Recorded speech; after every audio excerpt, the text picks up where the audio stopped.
So if you are unable to hide the cash on delivery option for some individual states in the country, then in this video I will show you the exact tutorial how you can do it very easily. So let's begin. For that, I installed the advanced cash on delivery app from the Shopify App Store. You can also download it. After installing the app, go here, advanced payment rules. Then create a new payment rule. So give a title like hide COD for some states.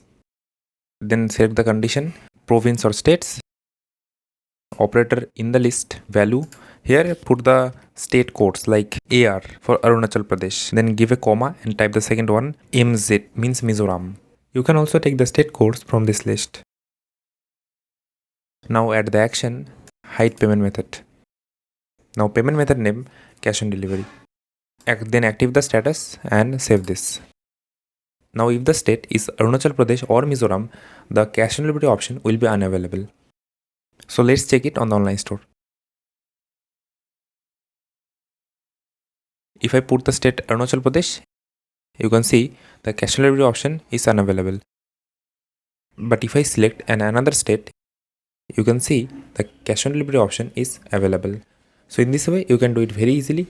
So if you like the video, then don't forget to hit the like and subscribe. And if you have any doubt in your mind, then please let me know in the comment section. And that's all today guys. I will see you in the next one. Bye.